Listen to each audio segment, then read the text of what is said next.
All right, let's talk habits. What if I told you that pretty much everything you think you know about building a new habit is, well, probably wrong? Yeah, I'm looking at you 21-day rule. Today, we are going to dive into the real science of making changes that actually, stick. Let's do this. Okay, first things first, we have to tackle the biggest myth out there. You know the one. It's everywhere. We've all heard it. We've probably all said it. Just stick with it for 21 days, then boom, new habit. But is that actually true? Is there any real science to back that number up? Or is it just something that sounds good? So instead of just going with what everyone says, let's actually look at the data. Let's go straight to the research, because the real studies, they tell a completely different story. And honestly, it's a way more interesting one. And here it is, the real number. It's 66. Yep, 66 days. According to a huge study, that's the average time it takes for something new to feel automatic. That's more than double the old 21-day thing. So if you've ever beaten yourself up because going to the gym didn't feel natural after 3 weeks, you can officially let yourself off the hook. It wasn't you were just working with the wrong deadline.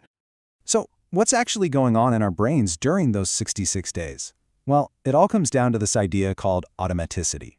The best way to think about it is like learning to drive. Remember that? At first, you're thinking about everything. Check the mirror, signal, foot on the brake. It's exhausting. But after a while, you just do it. It becomes second nature. And that's exactly the goal here. We want to get that new good habit to the same don't even have to think about it level. So, the sciencey definition of a habit is actually pretty simple. It's not just something you do a lot. A real habit is an action that's automatically triggered by a cue. Think about it. You get in your car, that's the cue, and what happens? Your hand just goes for the seatbelt, right? You don't even think about it. That's a habit. The action is tied to this situation, not to how much willpower you have that day. Okay, so this is the big question, right?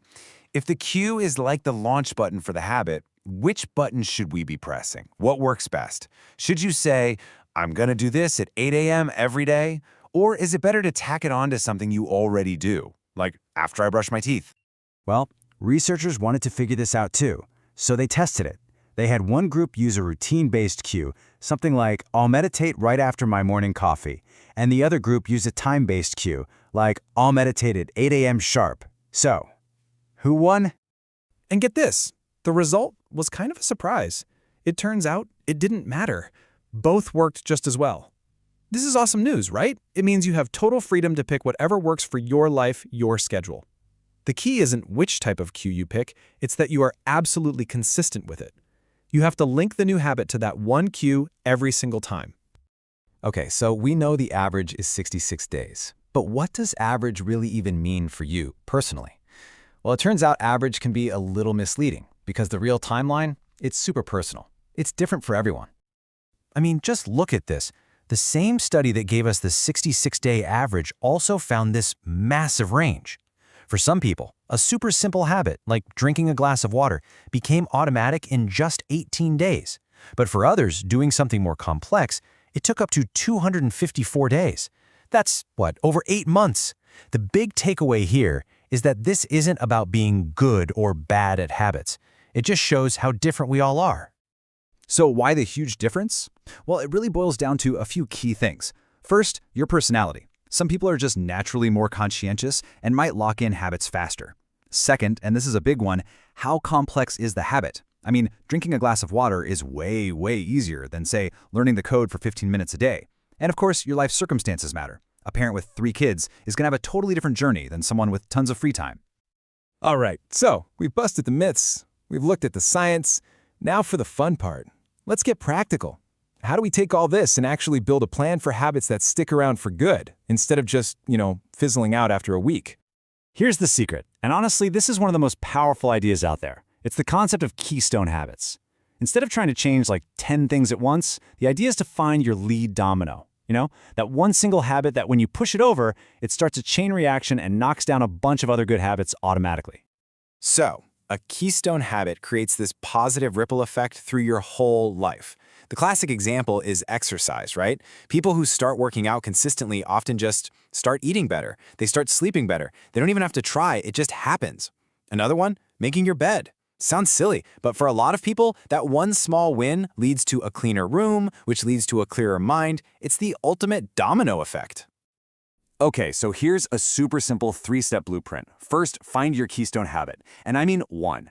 It could be a 10-minute walk after dinner. It could be reading one page of a book. Start ridiculously small. Second, you have to track it. This is not negotiable. Seriously, just putting an X on a calendar gives your brain a little reward, a little dopamine hit that makes you want to do it again. It's all about building momentum. And third, create some accountability. Tell a friend, join a group. Having someone else in your corner is a game changer for those days when you just don't feel like it. All right, listen up, because this next part might be the most important thing we talk about today. Because let's be real, no matter how perfect your plan is, you're going to miss a day. It's going to happen. A setback is inevitable. And what you do in that moment, right after you miss a day, that is what separates success from failure. I really want you to let this sink in. Missing a day is not a moral failing. It doesn't mean you're a failure. It doesn't mean you should quit.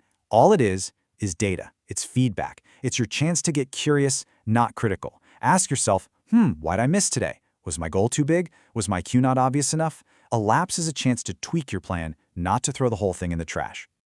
And that brings us to the real enemy here. The real enemy isn't missing one workout.